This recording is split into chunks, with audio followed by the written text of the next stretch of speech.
Welcome to the Single Point of View podcast with your hosts, Jordan Webb and Navin Crump, where we open up conversations about anything and everything related to the little red dot we call home. Topics such as sports, business, culture, media, and music are just some examples of the wide-ranging discussions that we'll have. So keep your eyes on the Single Point of View. All right, well, we're here. This is episode 5.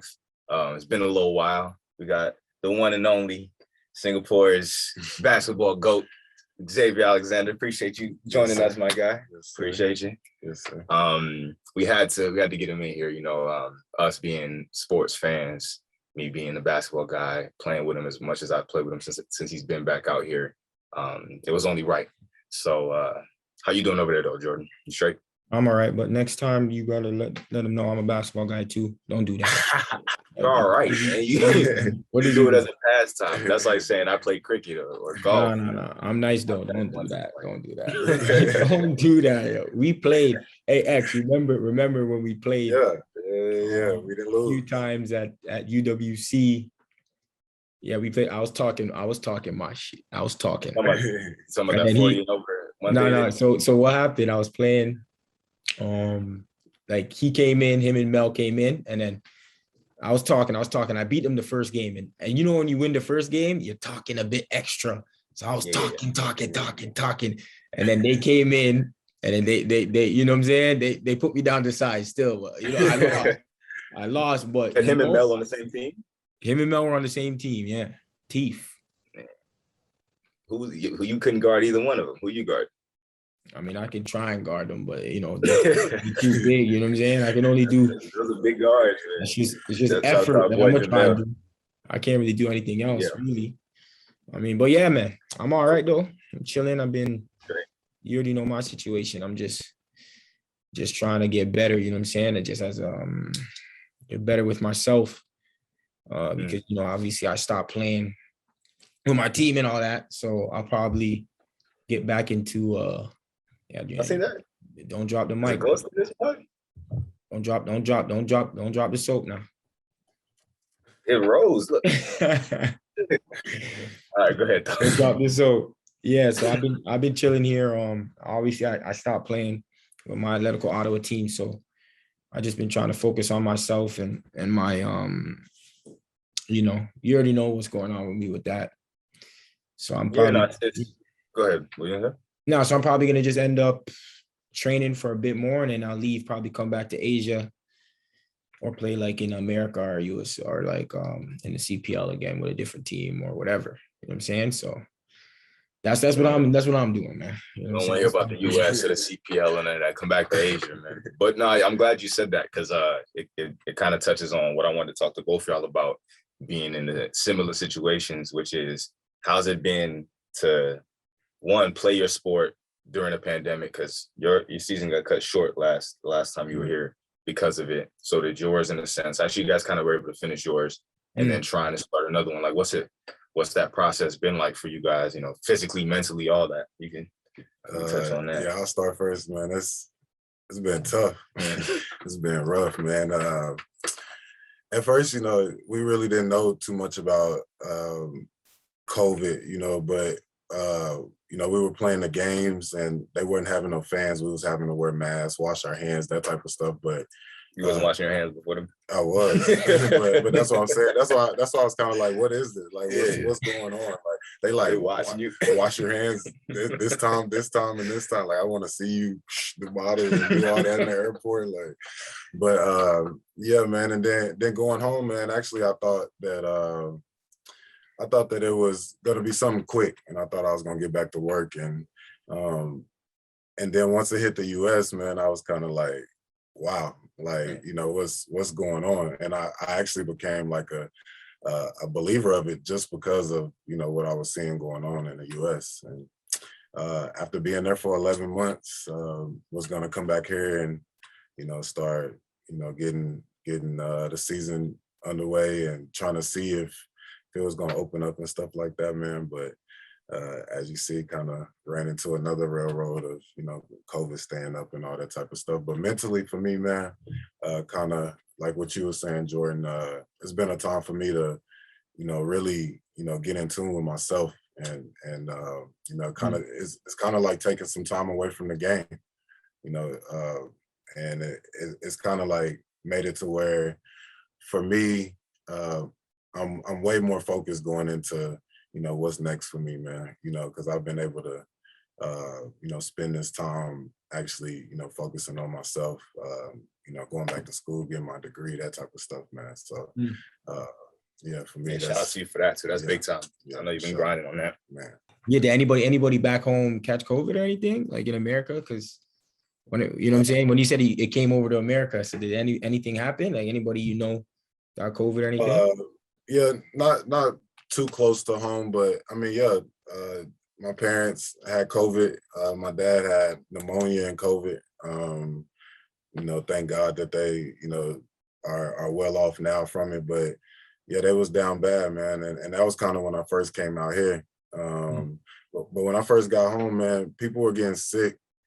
But everything was COVID. Like you couldn't have a runny nose, you couldn't have a rash or nothing. Like everything was COVID. So, it was just pretty hectic, man. And like I said, it was all shocking for me. And like I said, I just kind of sat back and was kind of was staying to myself for real, because I don't know what's going on. Like, but I mean, that whole process when COVID hit, bro, was honestly it wasn't that bad for me. That's the same thing I told you before, Navin. Like, I'm not saying that COVID's not like it didn't affect other people, whatever. It could have or did, obviously, but for me, like I got to go back home like 3 months. I was kicking it, playing volleyball outside the crib. You know what I'm saying? Going to check my peoples. I was pretty cool. You know what I'm saying? Other than obviously. Your season got to finish because everything for the S League is in Singapore, so you were still rolling. Yeah, so I was good, and we came back to Singapore. And I got to go back to Singapore, and then we were starting off in groups of like 5 and all that. But like I was pretty, I was pretty active and I was pretty cool. You know what I'm saying? So it wasn't as bad for me, and no one really close to me caught COVID or anything. You know what I'm saying? Like my sisters them say they got. To this day, my sister said they got sick, but they don't know like if it was COVID. You know what I'm saying? This is when it first happened. I was sick like that at the crib, but didn't really want to go check it out and nothing, man. I just kind of quarantined myself. If I don't know, it ain't happening. Straight, yo. If you don't know, you know, like crazy. That is not. If you don't know, if you don't know, man. If you don't know, you know what I'm saying. Well, what about? Go. What are you saying? No, go ahead.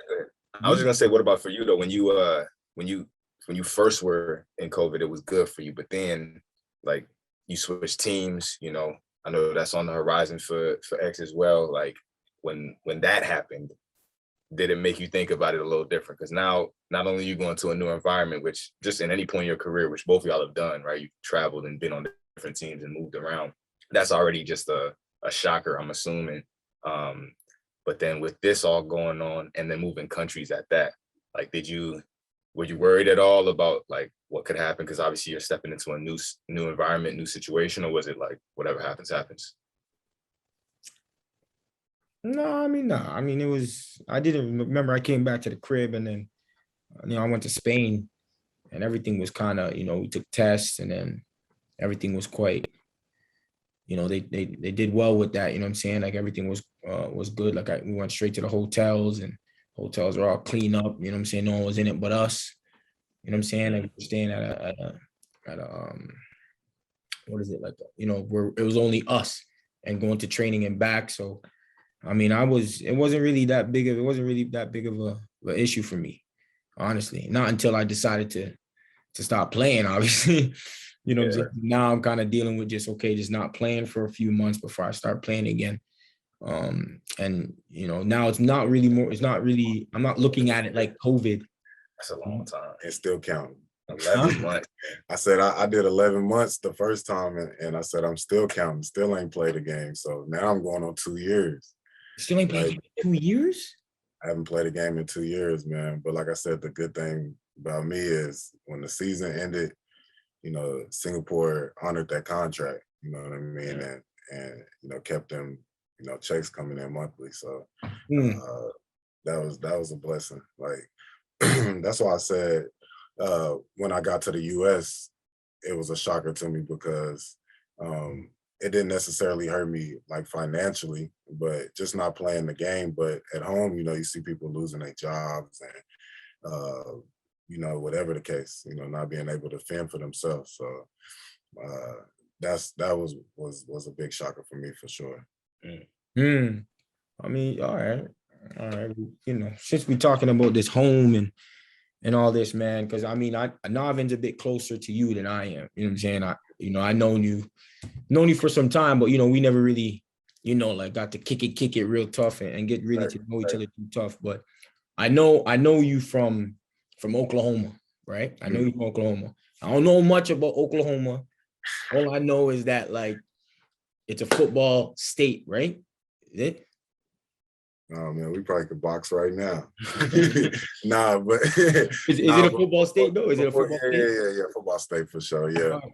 So I mean, I don't know if that means you played football growing up, but just talk to me or tell me and Navin about like you're growing up and where you're from and all that, and what sports you played and all that. Yeah, man. First sport I played was soccer. You know what I mean? Don't do that. Don't do that, X. Don't do that. I ain't playing with you, dog. The first thing I played was soccer, man. And my dad was just reffing the games at the YMCA, and he like, oh, I got a son this age, like threw me in there. Play for a couple years. I ended up liking it. And then I went to like T-ball, and I kind of stuck with baseball for a long time, man. My dad was just like one of those, he played, state champion basketball, all that. So he was the guy that was doing all the sports for the community. You know what I mean? He was doing football, doing wrestling, like all of that. Like I wrestled, I ran track. I was in on everything because I was just right there with him. You know what I mean? He was there, getting them checks, coaching, and he like, my son gonna be here too. You know what I mean? So, man, Oklahoma, yeah, it's a football state, but as of late, and before the Thunder only has probably been there, man, maybe 10, 12 years right now. Yeah. So before that, Chris Paul and New Orleans had Hornets had came to OKC because of Katrina. Right? Yeah, Katrina. So they finally realized. But it's a football state, so of course everybody play football. My brother played football. But basketball was one of them things that was on the rise. Coming up, playing with Blake Griffin and those type of players, Xavier Henry, things was really changing for Oklahoma, and now having Trae Young, having somebody go number one like Blake, there's actually an argument there about football, and basketball, what type of state it is now, and the Thunder being there. So, but yeah, growing up, I heard that a lot. It's a football state. You know what I mean? But I don't know much, bro. I'm just saying. Yeah, we hoop. I went to school in Iowa, bro. I went to school in Iowa. I don't know nothing about Oklahoma, bro. So I just wanted to. I know Oklahoma's nice in football. Like, to tell you a little bit more about Oklahoma, man, it's it's really country. Like a lot of people don't know. Like, my family got horses and we raised cows growing up, that type of stuff. So that's why I kind of got that. That other strength, that other strength. That I've been carrying barrels. Barrels of hay on my shoulders. You know what I mean? So, I live in a little country town, outside of Forest Park, Oklahoma. It's like 5 minutes from downtown and the city and that type of stuff. And it's on the east side of Oklahoma. So when you leave my neighborhood, you in the hood and all that type of stuff. So, my parents, they kind of looked out, man, and we went to school across town, 20, 25 minutes, away from home, and, went to, pretty good schools. And it was end up, my brothers were successful as well. My brother, one of them played like 8 years in Europe. The other one got drafted Baltimore Ravens. Yeah. Oh, what? Real? Like, wait, hold on. Y'all better get y'all Google out, man. You just dropping these in there like it's so like the 8 years pro and the Ravens. No. So like two separate. Yeah. Right?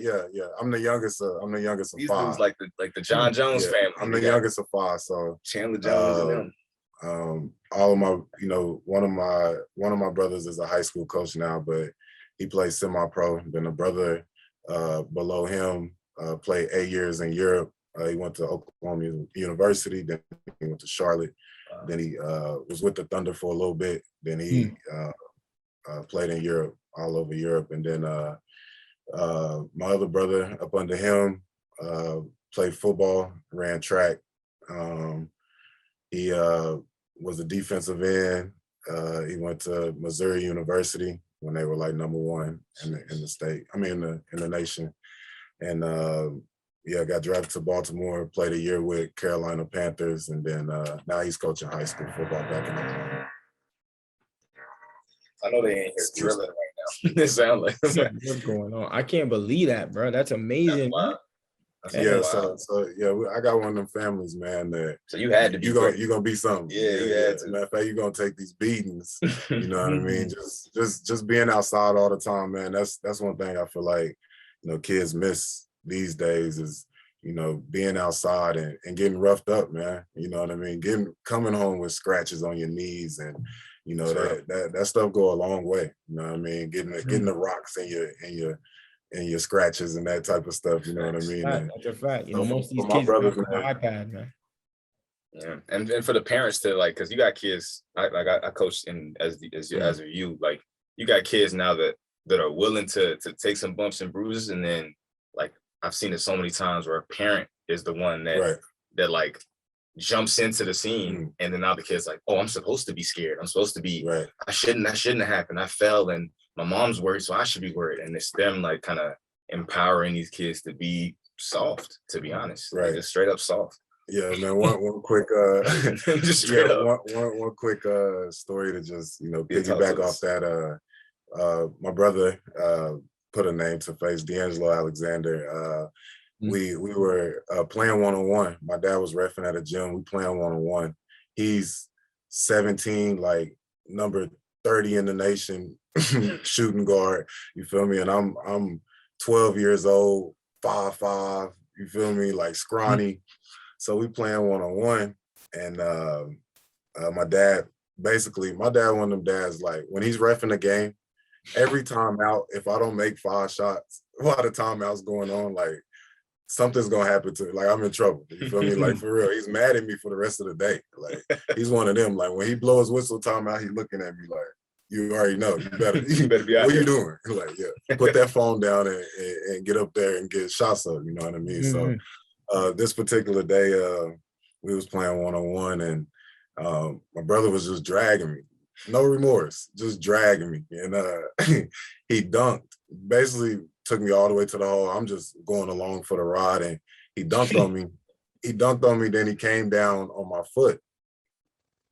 And now we know I ended up breaking my foot. But my dad, like, literally was like, if you don't get up, he think I'm crying because I got dunked on. He like, if you don't get up right now and finish the game, like, so for the rest of the game, I just cried, and I just passed my brother the ball, hoping he make his threes, hoping I don't get the ball, my dad never said sorry for that, man. But that's the type and he ain't going to, and that's the type of tough love that and the type of aggression that I kind of play with and kind of then made my mark, dealing with, and it comes from having them older brothers and all the one-on-one games in front of the house. I really don't want to. Y'all know what the Sooner drill is? Like the Oklahoma, we call them Oklahoma drill. I have no clue. So two people lay on their back, and then they give one person the ball. And then when they say go, they both stand up, and one is trying to run past the other one one's trying to tackle. Okay. It's a head on field, and it's an area you can run in. You can't get out of bounds. So I'm doing this with my junior, senior, and one of them's already in college. I'm doing this with my brothers at 12. Like, you feel me? And my mom them is guaranteed to lose. Literally like giggling, like, you know what I mean? Get up, you all right. Your mom was on the wave too. Get up. It's not just your my dad. Mom ain't playing, man. My mom ain't playing. See, that's man. the kicker. I feel my like mom's not playing, bro. She's the same as, you know, she might not say much at the game, but like when we get in the car, she, you know, she gonna let it be known, like, you didn't show them what you were supposed to show them today. You know what I mean? And my mom's always been Mom Dukes is mad. Yeah. You don't want to make mama mad, you feel me? So next time I'm gonna shoot mama, my bad. Like. No, that makes sense. I feel like, so you think of it whenever you talk about your dad, like especially the stories you just said, it's like my dad's gonna be on me, and then my mom's gonna be the one to like when she hits the fan, she's gonna coddle me. That's what you assume, right? But it really is like it's just a different version of hard, tough love, right? So my dad was the same way. My dad's gonna be on my ass the whole time, and he knows how to give it to me in a place where he knows that I'm taking it as constructive criticism over time. Like, it's not, I'm not gonna give it to you any type of sugar-coated way. You know what I'm saying? It's for the betterment of your, you know, your abilities or whatever. And then my mom, first off, so I love you, mama, but when I was a kid, I told her to stop coming to my games, man. She was embarrassing me out there. She was coming with. I mean, she got she Dick Vitale on speed, like just energy. I'm talking about rebound, jump, shoot, like pass it, like just saying everything, like she playing the Xbox, like she clicking the buttons. I'm like every other mom and dad and parents looking over like, so I'm on the court, I can't even pay attention. She's like, score, take it to the rim. Like, mama, he knows now. You tell him. Like, so for a while, and I told her that, she stopped coming to my games, but then when I come home, she's still gonna be like, oh, I heard from your dad, you didn't play that well. Why was that? Like, she's gonna give me more of a, like, explain yourself. But it's still gonna be like, you didn't play right. You know you didn't do your thing right. So I think that balance is necessary. But as long as they both are on the same page of, we're trying to better this kid and not make him no softy, then it works. Yeah, my parents had a couple of those arguments, man, where, you know, my dad might have been giving it to me too much, man, and my mom like, hey, man, like he had 20, like what's your like he had 20, like hold on, man, like he led the game in scoring, and now I understand it more of my dad, like nah, you couldn't, like nah, 40, man, 40, man, it's funny that you guys both have those stories, but I didn't really have that, you know what I'm saying? When I was playing soccer, my parents are Jamaican too, so like my dad or them didn't really talk to me much about me playing. You know what I'm saying? They didn't really say nothing. You know what I'm saying? Did you have somebody that did do that? Like that was kind of like not that? Really, unless it was the coach. Yeah. Unless it was the coach that would say something, but like I wasn't the greatest. There's a point where I wasn't really the greatest soccer player. Like I wasn't that great. I wasn't that good. And I think the coach was just on me, like, you know what I'm saying? So, and my parents would never really be on me when they just talking about what was driving you? Like, what was driving you? Like, just to get up and go do whatever every day, just because that's what your parents would put you in, or like you said, the coach was kind of like, what was driving you to get there every day, man?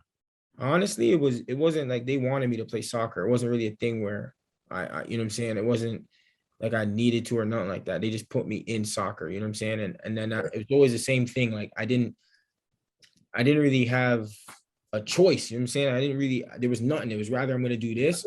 I'm going to be with doing other things. You feel me? Like, you know, that eventually came to my head. Like when I was getting older, it's like, yo, like I'm going to be playing soccer or I'm not really doing anything. I'm going to be in the streets. Like, what am I going to do?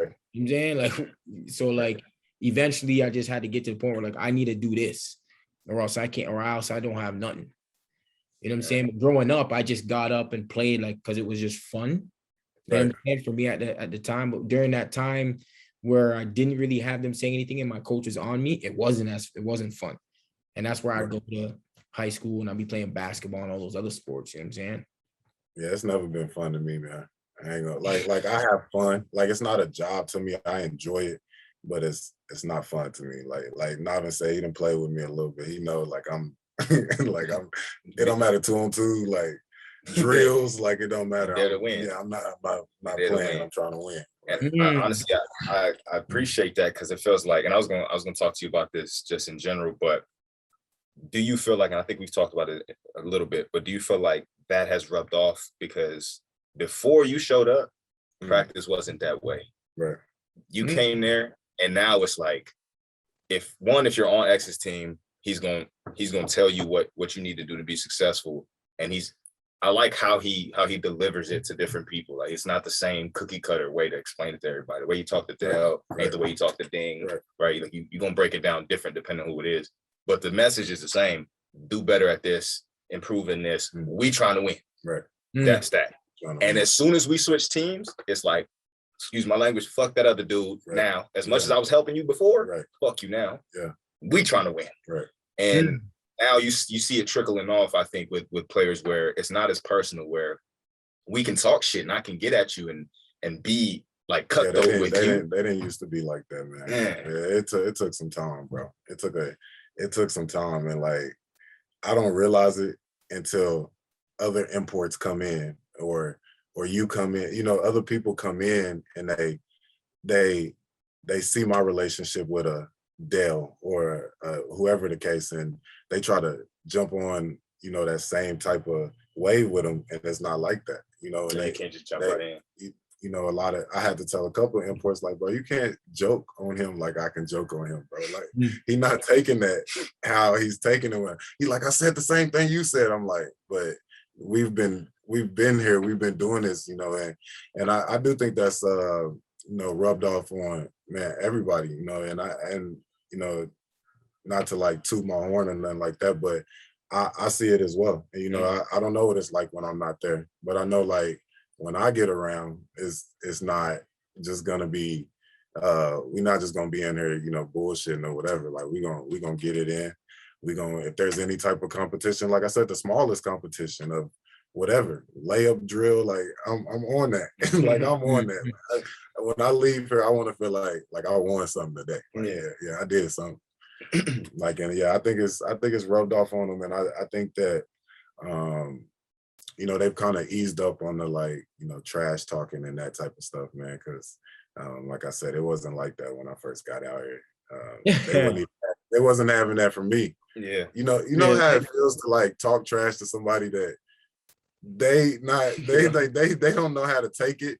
They don't know if you're like what you're, you know, what type of way you bringing it into them. You know, that's just like just talking trash to somebody that can't and won't talk back. Like it's just something that you think you really hate them. Yeah, and I'm telling them like, bro, we still going to eat after practice, right? Like, bro, I'm at practice right now. Like this is my, you know, basketball's always been like a, you know, kind of a get off point for me, man. Like everything that, you know, I done been through, whatever the case, like I always revert back to the court and my work ethic and that type of stuff, you know. So I always think talking trash is my thing. So Navin knows that. That's soccer players in Singapore talk trash. Do people in Singapore? No, do the Singaporeans soccer players like on your team when you was out here? Like, are they trash talkers or? Not really. No, like no. They don't want to be scolded. The opponents will say a few, like it would be more the foreigners that would say something, you know what I'm saying? But they're more saying like, stop diving, yo, why are you diving and stuff? And then my reaction will cause them to have a little thing, you know? It's never really, because after, honestly, when they're talking, I'm like, yo, you can talk, like we can just meet out after the game. Like there's no, you really want to do something, and you're not really trying to do nothing. You know what I'm saying? You're just talking. And that's it. You know what I'm saying? So, you know, like, yeah, so they don't really bring that. A certain 1-2 guys, like when I first got here, they were about that action. You know, rest in peace to one of my friends, Sharif. He was about that action. Boy Fatih was about that action. Noor Ali, the Geylang coach, he was about that action. So like if you were to, so there's some of them, Noor Alam Shah, he was about that action. You can YouTube him. Like he was, Yeah. you remember Dan, Dan, my friend Dan, Bennett, Yes, he actually got into a few things with him, like actual fight, like fought him in the game, and then kind of went crazy, haywire, and then like that happened a few times with him too. So there's a few obviously like that's gonna happen, but for the most part, they don't really talk. I think I just enhanced, like, not so much talking, because like somebody told Navin the other day, I think Ding or somebody, like, man, X barely talks trash to people. Like, he talks to himself a lot. Like, and I think that, like, just expressing yourself on the court is something good. I remember one of my first couple of years, Dale dunked on an import and didn't do nothing. Like, didn't. Like, I can't hold that in. Like, after I do, like, I don't know what that is. Like, I don't, like, but I can't hold that in. Like, and he dunked on the imported. Bro, I'll start doing, like, oh my God, Dale, like, what? What did he do? What was his reaction when he did it? Look at his face. Bro, he didn't do nothing. He didn't do nothing. I'm like, but over the years, like I said, now, like, I think they done took over, like, that kind of like rugged, like, we're not gonna be dirty, but we're gonna be feisty. We're gonna be on you. You know what I mean? We're gonna be on you. Like, and because somebody that maybe doesn't is not as confident on defense. You know what I mean? When they hear you in the back of their head, tell them, nah, get up on them. Like, you good. Like, push up. Like, even if he gets crossed, whatever, and then you help him, then it's like, all right, yeah, I can't push up on him. Like, oh, it is okay to get, go by or whatever, especially when you feel like you got somebody that got your back. You know what I mean? So that go in any aspect. Hey, Del, man, do better, baby. I need you to do a bit better. We need you to do a bit better. Yeah, work on the celebration. Work on the celebration. I'm gonna need something, man. I'm gonna need something. Yeah, one of my favorite stories my dad used to tell me about. So y'all know who Jim Brown is, right? The running back. And my dad and Jim were close. And he's actually the godfather of one of my sisters. And he was saying how they would play horse, and Jim could play. He could shoot. Uncle Jim, he got a jumper. So, like, they would be playing, and you know how when you're playing horse or just any shooting game, you're like, oh yeah, this one's short. Don't miss that one a little left. And some people, like, for them, it's just like, I'm just gonna focus. I'm not gonna say anything. I'm trying to make this shot. But for Jim Brown, it was like, no, man, that ain't short. What are you talking about? And what his reasoning for that, which he told my dad after the fact, is when you play in the NFL, every single play, somebody is trying to tell you where you can't go, what you can't do. Hey, better not come through this hole. Like, whatever it is. Don't run that flat, whatever it is. And if you don't knock that out the air, like, words of power. That's how he took it, is when going back to what you said, where speaking it out is a strength, honestly. It's a strength to be able to say it and one, take it out of the air, but also put your good energy in it. Right. And every single time my dad would say, "Now you're gonna miss this one short." No, I'm not. What you talking about? Make or miss.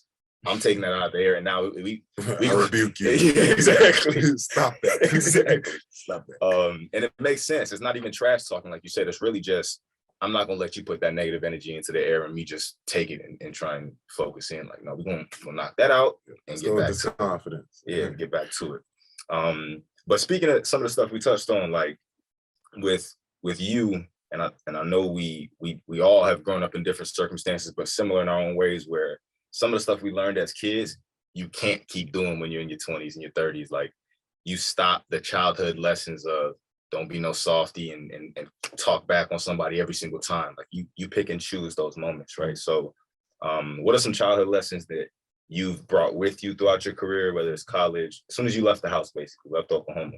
What lessons have you taken with you? Kind of like the ones that we talked about, which is, don't be soft and fight your way through. But then which ones have you left behind because you knew they may spark more problems than solutions? Yeah, that's a good one, man, because I work on that and struggle with that on a daily basis, man. Just choosing my battles wisely. Your parents say, oh, if somebody hits you, you better hit them back. Or, if they talking to you, like, don't let nobody punk you, that type of stuff. Like, as I done got older, man, it's not even about that. You know, I got kids, you know what I mean, and trying to do other things with my life to you know, up everybody's life around me. So like, you know, when people, you know, are whatever they're trying to do, whatever they're trying to do, you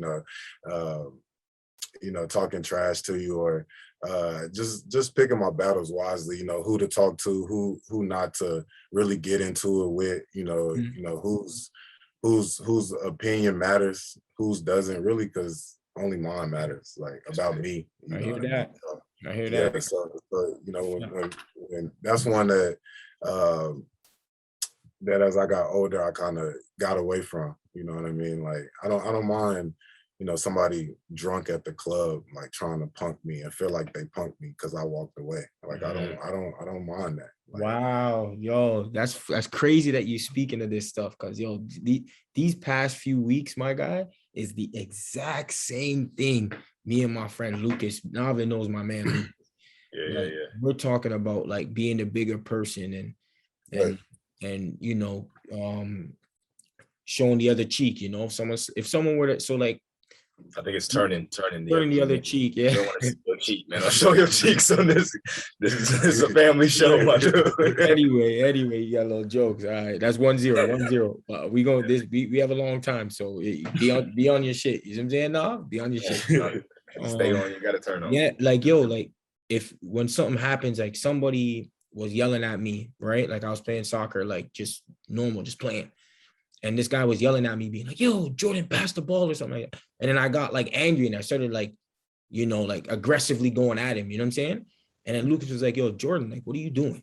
Just because that man's yelling or said something to you, like, why is it that you got to entertain that and bring that same energy? Just be like, okay, and keep playing. Like, you know, you're good. You know, you're better than all these guys. Yeah. Like, why you got to go and who are you? yeah, you know what I'm saying? So it's like, and then something happened with him where he had an altercation with someone, and I was just like, yo, you could have just walked away from that. You know what I'm saying? Instead, you got into your, oh, I don't back down from nobody type of stance. And I'm just like, you don't know what could have happened. Like, you don't know if someone could have came and he could have had something and something could have happened to you. You know what I'm saying? And he was like, oh, he's never gonna let no one punk you or whatever the case. But I said, yo, but you have other people that care about you too. Like something happens to you, you know what's gonna happen to them. You know what I'm saying? And it's like, why is it that you can't just walk away from it? Like you said, like you just walk away from a drunk guy acting stupid, you know what I'm saying, in front of you, when most people, not most people, like some people will go and entertain that and then have a big commotion. You know exactly what I'm talking about, Navin. So it's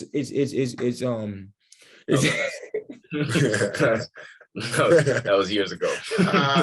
Yeah. So like, you know what I'm saying? So I respect that, what you're saying right there, like real talk, because that's the stuff that I'm trying to work on too. You know what I'm saying? And I think it's a daily struggle. You hear me? Like, you know, and it's just one of those things, man, where like what really deserves your attention and what doesn't. And you know, I look at situations, just say going back home and playing. Like I know people can't wait to tie their shoes up and play against me. And like I used to feel like I had to defend my name. And now I don't feel like that. Like if I'm really out here trying to sweat and get cardio, then I don't care what you're talking about. Like it doesn't matter. Like you know, I'm in this for me. And like I had to tell one of my friends back home that because he was getting into it with a guy today, and one's a professional and one's just a local basketball player. And I was telling him, like, bro, why are you even talking to him, bro? I was like, for one, he's talking to you for a reason. But what's your reason for talking to him? Like, he's talking to you because you are who you are.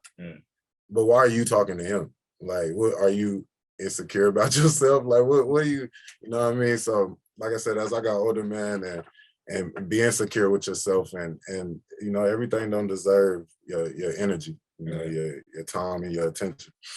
Every action doesn't deserve a reaction. That's real. Yeah. And I think knowing that you got into that place that's amazing. Feel good, because I can see exactly why, especially even now when I'm in Arizona and there's players that come that are pro, even as a person, as I was trying to become a pro and still am, when I see them, your eyes light up. It's like, oh, not even, it's not even about the person. Right. It's about, like you said, who they are, like what they do. And now I get to challenge myself and go up against them. But like you said, they could just be going through the motions out there just trying to stay loose. I've seen it many of times, but I'm not saying like that other person shouldn't go at you, but I'm saying you can't take it personal. Yeah, you can't take it personal, and there's a certain way that they probably won't, but it's a certain way they should come at it. Like, you probably could learn something. Like, exactly. You know what I mean? Like, oh, I'm coming at you today. You know what I mean? Whoever you are, like, I'm coming at you today. Like, you know, and we can respect that and go on that. For sure. Instead of just like, you know, me feeling like you got hatred in your heart. You know what I mean? It's a big difference. Yeah, it's a big difference. Like, so just trying to, like I said, man, just trying to,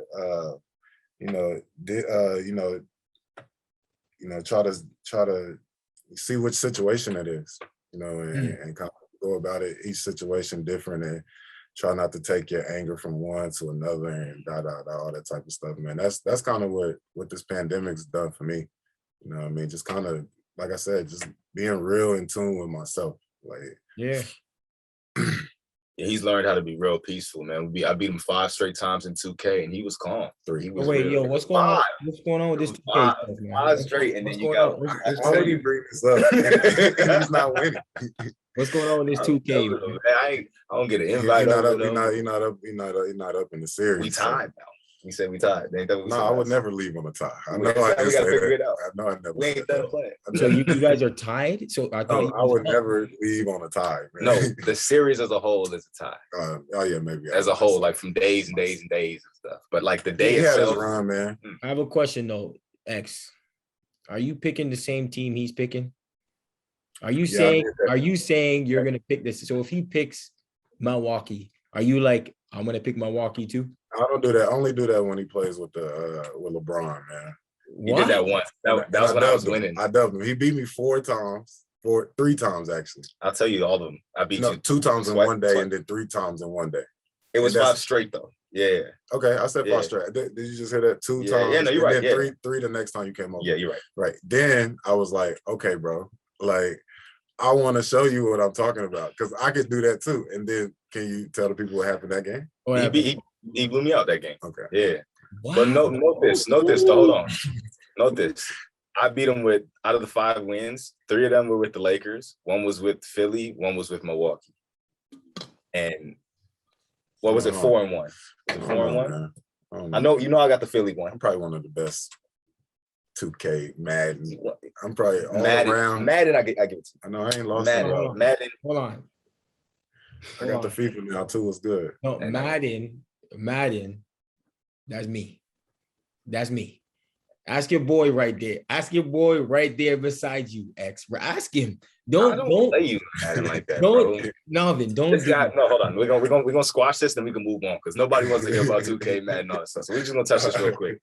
He was playing, Donovan. He was trying to play Donovan for so long that before I moved back, I can't do this. No, he and Donovan No. Why does it matter what I'm doing, Navin? Just say that's why you said no. Did I whoop I'm you? explaining. I'm giving context. Can I give context? Go. Okay.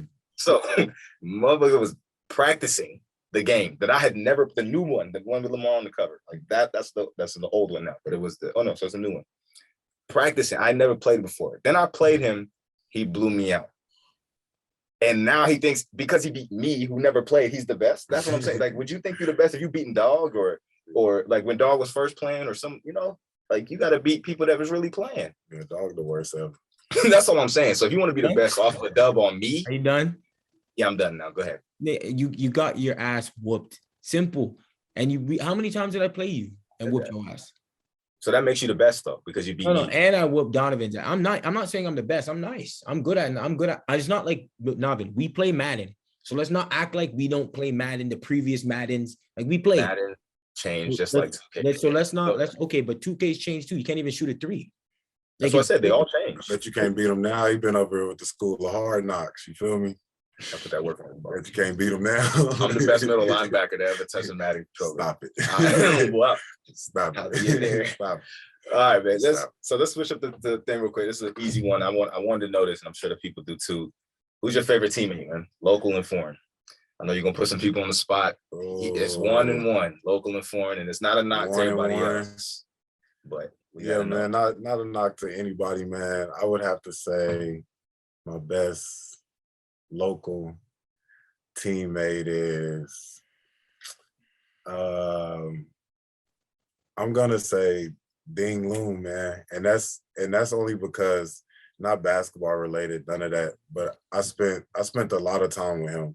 And he knows a lot of, you be hearing him, he comes with the little stuff like about me that people don't know. Like me in the room, like literally watching film over and over, like watching the teams play. Like he knows that type of stuff. And he's always been my roommate all these years. And you know, he rebounds for me. Like when I come in the gym, and you know, I always try to be like the first person on the court. That's one of my pregame rituals. Like that's one thing. No matter where we at, away game, home game. Away game is kind of tough because somebody on their team might be doing it. But when we get there, the first thing I'm doing, like I'm not even tying my shoes up really tight. I want to get out there though. I want to hurry up and get my 100 makes up, like whatever the case. And he sits there and rebounds for me, man. And you know, he sees a lot, man. He sees a lot of behind the scenes type of stuff. So I would have to go with Ding. Shout out to Ding Loon, That's man. my guy, man. Works hard. Works hard. You heard it here, Ding. All right, Ding. So Ding. And then import. Yes, man, sir. I done had a couple, man. I don't want to see the couple. I don't want to be on the fence. We need one. Oh, you want the one? I know you want the one. The creme de la creme. And I want the same explanation like you gave Ding. Ding got some love right there. That's good. Man, it's down to 2 in my head right now. I'm going to have to go with. Someone's gonna be pissed. Get the other one an honorable mention at the end if you want to. Yeah, man. Don't do that. Don't do that. Just to make. Don't do that. Just come with the one. I'm gonna come with the one, man. I'm gonna come with the one. Come with the one. My favorite teammate was. I'm gonna have to go with John Fields. You feel me? And that's tough, but that's my guy. And the only reason why I say that is because, you know, the locals. He was one of those type of guys that he wore his emotions on his sleeve, and we connected in that sense, and we would do, you know, whatever to, you know, win basketball games, and, you know, within the rights, playing the right way. But for me, man, no matter, like, you know, him getting into it with teammates and all that type of stuff, it really made us a better team, made us a tougher team. It made us be able to the local players be able to accept heat from other people besides me. That kind of it took him a while to break it down, but he broke it. He broke that barrier down, and you know, he's one of those people like, you know, he gonna talk your ear off, man, and you know, some people might not like that. He talks a lot of trash as well, but when he steps foot on that basketball court, like he's putting on a show, man. Like, he's putting on a show. So you said this is your favorite, but he's not the best, or reach out. Yeah, this is my favorite. This is my favorite. Both of these are my favorite. So just to switch it up, I don't know if Navin had this, but you know, we talking, you know, talking like we talking outside. Right. Who's the best local player you played with, and the best foreign player you played with now? And then Navin, it can be asked to you too and me. You know what I'm saying? We can all answer these questions. Right. So hit me up. Yeah, so man, the best would have to be man, I'm gonna give a shout out to Wong Wei Long, man. Wei Long. You know, people might think that, you know, we have our differences and all that type of stuff, but that's my bro.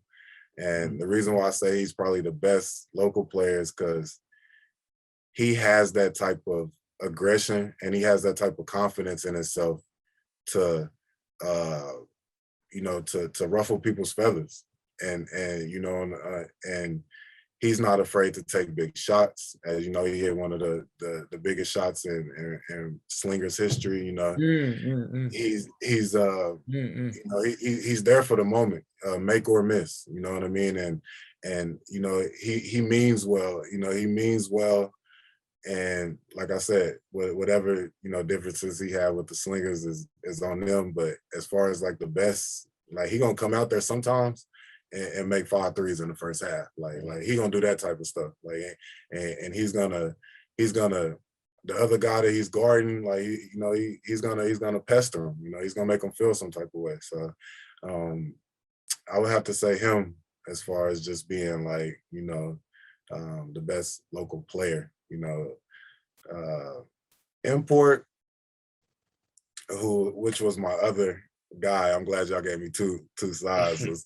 was Justin Howard, man, Big Shaq Daddy, dog. You feel me? Because, like I said, he's one of those guys where when I'm tired, or if I didn't win and you know and play well in the first half, like I can go quarters where I literally just dribble down and we're giving him the ball every single time, and something good is happening. He's not necessarily scoring every time, which he's a great scorer, but he is also he has good passing. He can shoot the mid range. He can dunk. Like he can hook on both sides. Like he was older, but he was a bucket, like a real bucket. Like back then when he played, I think he was 30, 33, 34. You know, we played 2 years together, so I think we played like 34 and maybe 36. I don't know. Sound like 40 now. But yeah, man, he had one of the craziest games that I have been a part of, man. Of game one of 2017-18 finals. He had 46 points and 28 rebounds. You know what I mean? So damn. Yeah. I got the finals record for 13 assists that game. So for real? You know, I was like, forget me scoring. Yeah, man, this man is on fire. What kind of assist though, X? Was just a pass and someone just shot it, dribbled twice? And then when you get 13 assists, you assisting that thing. You know, what you do kind of when you get 13 of them, Jordan, you assisting that thing. Okay. And it's what, 1 dribble, 2 dribbles, and it's not an assist anymore either, right? So you had to give it to him like in a breadbasket. Right. I mean, and I had the type of you know, he couldn't dribble. I mean, so you know, he wasn't going through his legs and crossing people step back fadeaway. Like so I had to be doing something. Just flat out complimenting him, but flat out roasting the man. Nah, you know, he a big man, 7 foot, man. I'm just being honest, man. I hear you. But his shot was like a one-handed thing, right? Like it was. He was gonna come with that one hand, but he said, Omega he's gonna come with that one hand, but when he come with it, you hear me? Going in, boy. Hey, he was the videos that I've watched full games of y'all. He was tough, man. Yeah, I say he the best because you literally can go to him for quarters. You know what I mean? You can go when you got somebody like that at the big, and he gonna run the floor too. You know, and he gonna rebound and all that type of stuff. When you got somebody like that, man, it's hard to especially to compliment me. You know what I mean? I at that time, you know, I was posting up all the guards. You know what I mean? At that time, and so he was standing at the free throw line, and until they could stop me, until they could stop Dale in the post, you know what I mean, then we start kicking it out to him, and when he makes that shot, he makes the game so hard for the other team. He was lighting Chris Charles up in the video I was watching, because that mid-range was just automatic. He catching it, not even thinking about it. You love a big that shoots it like a LaMarcus Aldridge type thing, where it's like, I want this. Yeah, this is what I'm cool with. Yeah. This is a shot that I would prefer. LaMarcus Aldridge in Brooklyn or LaMarcus Aldridge Port? You know which LA, man. You know which LA. What's your quick two? Nav? We do our quick two. Well, I never played with no imports like that for me to say. So I mean, I guess I'd have to go with him. That's not a bad choice. Yeah. I'd have to go with him. But as far as the locals that I've played with over time, I would say the one that I get up the most for at first was Wei Long when I first got here at 18, 17, joining the Army, because you hear about him. Like, everybody calls him the Singapore GOAT and like the local best local player. So for me, aspiring to be one of the people that they talk about in that convo, like that's who you're like, okay, I'm playing him. Let's go. Like, this is amazing. But then more so for my own era, somebody that I think that we get along, but we also know that when we go on the court, like we're going to go at each other, and that's what it is Leon. I haven't spent enough time on the court with him, but the few times that I have, I like Leon, bro. I get that energy from him. No, he a really good player. Yeah. Like, I like Leon. I didn't pick him because of I like Wei Long's whole body of work. Like, nothing against Leon. Yeah, nothing against Leon. Leon got game. Like, Leon is like Dale and Wei Long, like smacked together. You know what I mean? That's who like Leon is. You know what I mean? He can ruffle it up with a couple of fours, and you know, and get down there and bang and that type of stuff, and he can score. Yeah, like I think against OJ Mayo and them the last season, against football. I think he had 26 or something like that. So yeah, he shoots that ball, man. Yeah, and he's not afraid. Like, I always talk to him about Kobe, because he's a big Kobe guy himself, and I can tell that, like, that mentality of win, lose, or draw, you know that you're not gonna get like the lesser version of me because I'm afraid of us going at it. Right. You know, like, I don't care if it goes that grew way. over time. That's why I say Wei Long, because when I came in here, He was already like that. Yeah, he was already on some like, welcome to my shit. It's me. I like that, man. I like that. Right. So what about for you though, Joe? Basketball or soccer? Let's go soccer. Let's switch it up. Soccer. So local player, who's the best or just favorite? And then we had this question about for 30 minutes, man. You need me to I'm telling no. Listen before you need to get your slick shit. Favorite or best? Which one? Let's go with best. Best local player. That you played with, right? Or played against? Doesn't matter. Played with or played against? Yeah. Played with. Let's go with played with. Let's go with played with. It's got to be that boy on Home United, man. That boy is tough. Who? The one you won the RHB Cup with when I was here. That boy was tough. I said local player. Oh, he wasn't local? Lee Kwon Woo, he's a foreigner. Ooh, he was he was nice. Nice. I don't know what he was doing here. That boy was tough. I would say nasty. The best local player I played with, probably, I'm gonna have to say this one. Yase. The reason why that's a big one. You go ahead. You can say it, right? You can say it. I don't know enough, but I know that they used to be like this. I'm talking about, like, I don't like you almost, right? But we respect each other. Right. But it's like, we're not gonna go have food after this. We're not gonna have a beer together. We're not, like, we respect as teammates, but we really, I mean, often, and they had a little spill in the. He kicked me in my chest, yeah. We are smarter than this. He kicked me in my chest, and then I like slapped him, but then it was like done. Honestly, thinking about like the stuff we were just talking about, like if it was me before, I would have just taken it and then just, like just said, yo, I'm not gonna do anything, whatever, keep it pushing, and then have a talk with him later. You see what I'm saying?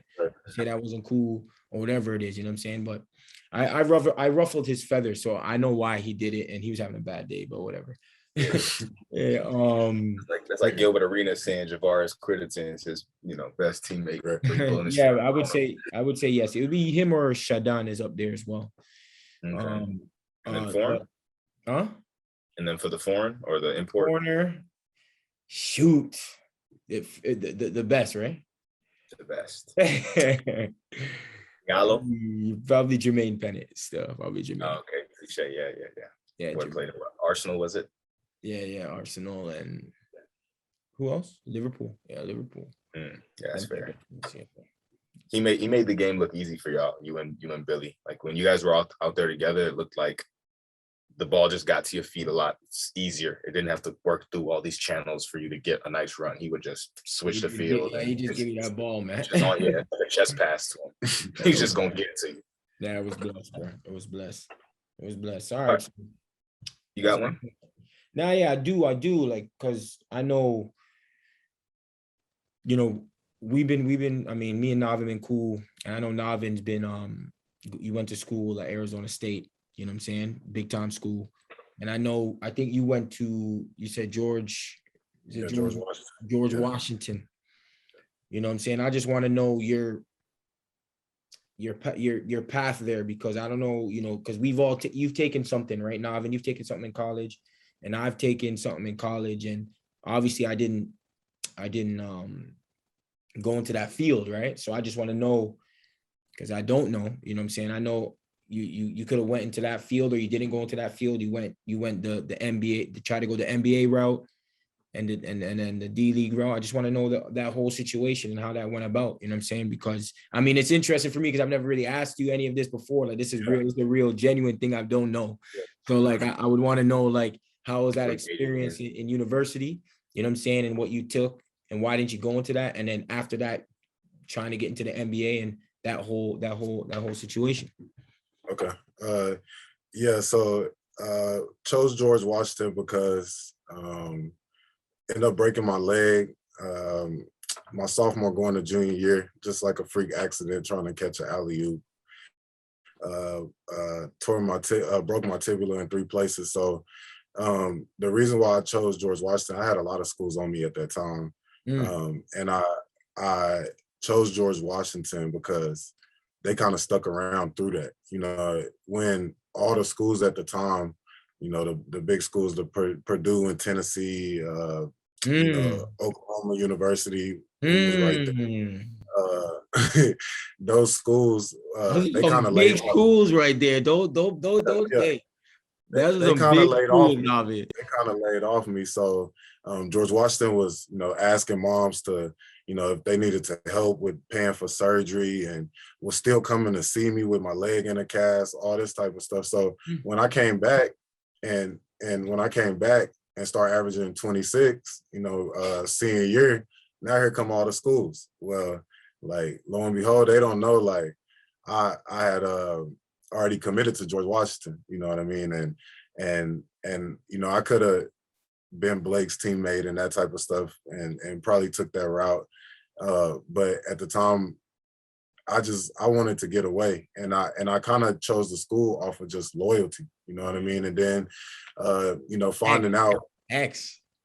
I know. I just want to know quick. Do you regret that or no? I don't regret nothing in life, man. But true. Do you think you could have made it? Okay, keep going. I don't regret nothing in life, but that was a big decision in my life that I didn't have the right people around me to make. I know I talked about my brothers and Well, my brothers was kind of going off doing that thing, and at the time my parents had separated for a while. So my dad wasn't, 16 to 18, like around those ages. He really had no influence, like, on what I was doing or what I had going on. So when I say I wanted to get away, I mean that. Like, I want, like, that's DC, like Oklahoma, you know what I mean? So like, yeah, get away, and I wanted to be a criminal justice major. So, that was, the top school for that. So it ended up seeming like it was going to be a good thing for me. You know what I mean? They was asking me if I wanted to be one and done and all that type of stuff. So I turned down OU again, right before I left. The coach came to the game and was like, X, like, come on, man, bring the package on, man. Like, we stay at home, man. And like I said, man, still, like I said, not really having the guidance that I did have around me growing up at that time. I was just like, no, I'm out. I'm out. Like, I'll figure it out. Like, they play basketball out there too, right? So I'm out. But older me, of course, you know what I mean? Of course, like, that probably would have been a different route, but I probably wouldn't be here with y'all right now. So that's true. So it happens for a reason, huh? Yeah. So I definitely so at George Washington, I started every game freshman, sophomore year, and just kind of ran into some problems with the coach because I felt like he was trying to prove a point to a senior, but using me as a freshman and a sophomore to prove those points. And to kind of go, you know, a little bit deeper into it, I said I started every game I was out there. So when the first buzzer comes on the first time the ball goes out of bounds, it's a horn and I'm coming out. And I haven't even, you feel me, probably didn't even touch the ball at that point. Like, you know, and so it was some things like that. And then, you know, just kind of burying me in the bench at times. And I feel like, which I don't know why coaches do this, but I feel like I wasn't sure why like, and I know that if I would have continued to stay there, because I left after my sophomore year, went back home. But I know if I would have continued to stay there, things probably would have worked out for me. But coming from, like I said, like kind of being the man, then breaking my leg, kind of having a low point in my life, and then going back to being the man, getting co player of the year with Blake in 2007. Did you know that? I did not know that. That's big. He told me that recently. I was like, so what? Yeah, getting that to senior year, I'm going into college like it's time. It's still my time. Like I'm not playing. Like no, one and done. Like yeah, I thought we was doing that. Like let's do that now. Like and the only way I could do that is be on the court. You know what I mean? And so I was ready to be the man right away, and you know, kind of didn't want to go through the bumps and bruises. One funny thing that I just thought about is until you can do 25 straight pull-ups, you can't lift weights at this. Like this how this particular weight coach was doing. Like until you could do 20 to 25, then you can't lift weights. Like so until like the whole time I was there, I basically didn't lift weights because like I could never do it. Pull-ups. I could never do it. Yeah. He's like, you gonna try to pull ups today? Like I'm like, man, I ain't doing none of this, man. Like I ain't doing about none of it. Yeah, about none of it. But yeah, so you workout plan.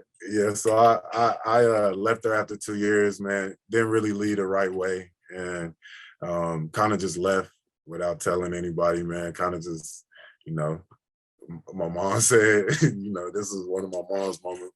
I didn't ask my dad. I didn't ask nobody. My mom like, if you feeling like that, just come on, baby. And I was like, what? Like, all right, see you soon. Like, so yeah, I ended up leaving, man, and ended up going through a whole situation with my, getting my transcript with them. They was kind of upset with how I left and wanted me to come back out there and all that type of stuff. I wasn't going back. So, OU kind of got on me again. And OU wanted me to pay for a semester. And so kind of like walk on the first year. And then there was like the second semester, they'll decide if they want to give me a scholarship, Okay. I didn't want to do that. It was still kind of like a, you know what I mean? Still kind of like a cocky, but humble kid. Like I was cocky to myself, like, and that might have been a good situation for me. And I remember I was just talking to my brothers and them about that, not to get off subject, but if any kid has a chance to redshirt, sit out a year, those are great years, mentally, physically, you know what I mean? Just all around great years. Like, and I go back and I think like, hey man, I think that makes you weak. Like I think that means you sorry when you redshirt. You know what I mean? But you're not thinking like, and you get an extra year to become something else and still be the same grade. You know what I mean? So, yeah. So after that, man, I went back home and decided not to go to OU. Decided to go NAIA. You know, so I could kind of stay around the crib and be around, let my mom them see me play more often and that type of stuff. So went to Southern Nazarene, and it was a private school, private Christian school, and it was different. Like for me to be there and had to learn a lot of stuff. Had to learn a private Christian school. Yeah. Was everybody moving like they was Christian, or was they doing their thing? Hey, like I said, man, you have to learn how to move, man. You have to learn how to move, man. But yeah, so you have to learn how to move.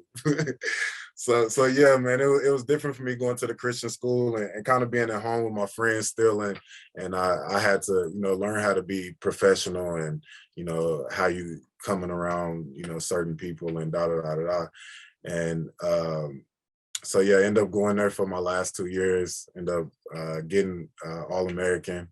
Mm, Yeah, so First team. yeah, I ended up getting first team All-American. and I team All American. Yeah, that year. And then the second year I got Point guard, shooting guard. man, they still don't know that position, man. It's just he just out there. Just out there. Nah,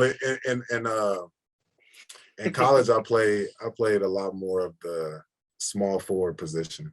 Oh, so they No. gave you like they gave you a small forward All American, or did they do it? They didn't do it by A position. Or Yeah. I don't think, if I think back, I don't think they did it by position. I think they did the best 5 players in the nation like that. Okay, I understand. Yeah, so yeah, man. Then the next year, we had 6 or 7 D1 transfers on our team. So, you know, we had kind of attracted, you know, some players, and we was ranked preseason number 2 in the nation. And the next year, I got kicked off for one of my teammates right before nationals, like 2 days before we went to nationals. They found a used condom in my room, and it wasn't mine, but I wasn't gonna tell on him either. You know what I mean? So, and he stayed in the dorms to where like nobody can come in the dorms. So I stayed in the dorms where people could come. So he had a friend over. You know what I mean? I ain't gonna say your name, but you should have told on yourself. You probably got a chip. but I didn't say nothing. You know, he didn't say nothing. So they basically put me on 6 months probation. Yeah, just for having that in my room. And like I said, it really wasn't mine, but I wasn't gonna be explaining that to them. Da, da, da, da. So I let them do what they want to do. They was kind of already eyeing me anyway. So from that point, priest people, come on, man. Yeah. So from that point, I'm playing.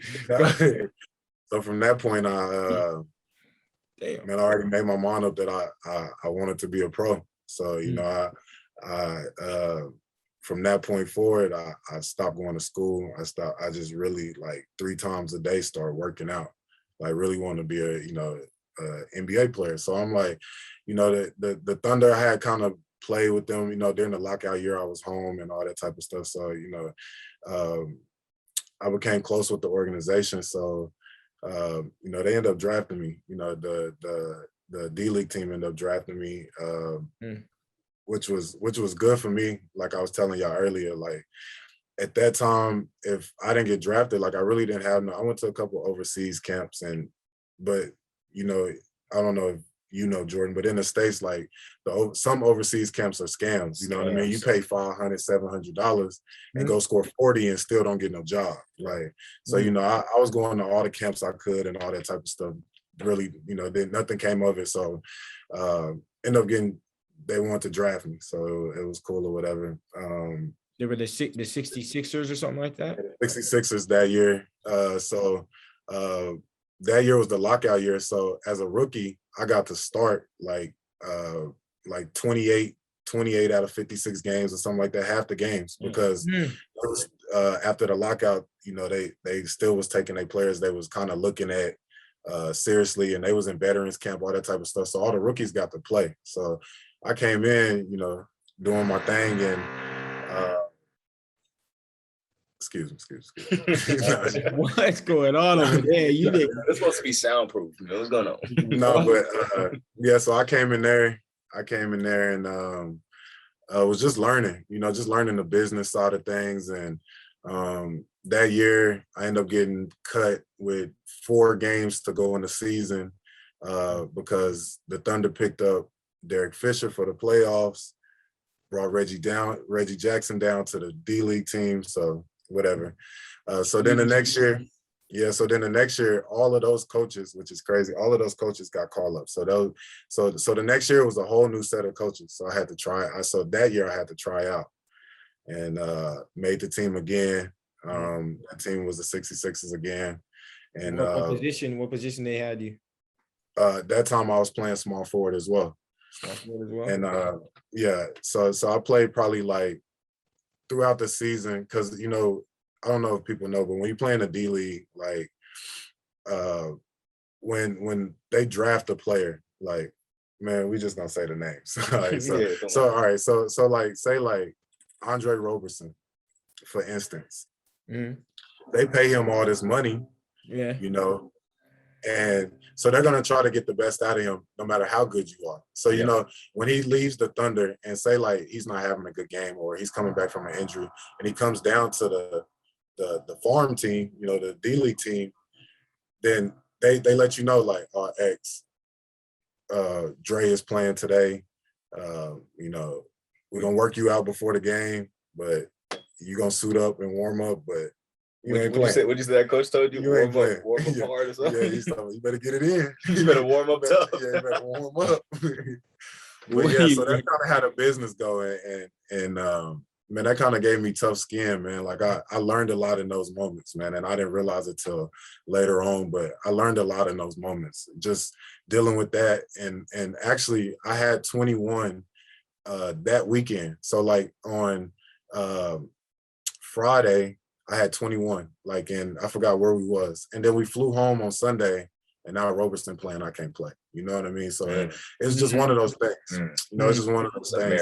Merit thing. Yeah. It's not even, that's why people say it's political. And that's the sense that it's in. So the next year after that, decided to go to Tarnobrzeg, Poland.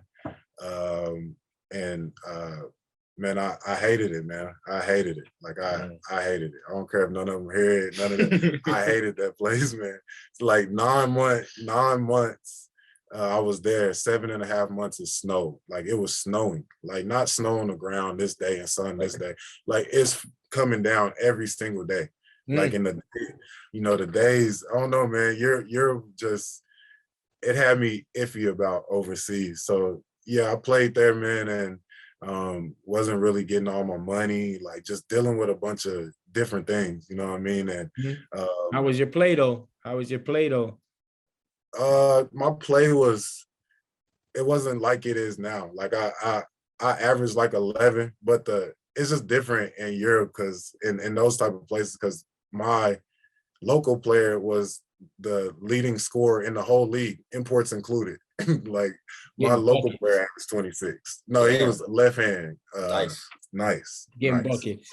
No, really nice. Like really nice. So and we had 4 imports. So it was nobody was really getting like 20. He was getting 20, and probably 2 other people was getting 20 in the whole league. But besides that, the 15, 16, 12s, and so I probably was about, 11, probably 6 and 5, that year. 11, 6 and 5. That's good. 6 and 5. Yeah, man, you know me, man. You know me, Troy. So that's not bad, yo. That's not expected. 6 and 5. Yeah. That means like you were at like, that's high assist, like that's high. That's pretty high for the European game, right? Huh? For the European game, like 5 assists or 6 assists is pretty high. Yeah, that's pretty high. Right. That's pretty high. Hold on, we're not gonna act like this ain't happening.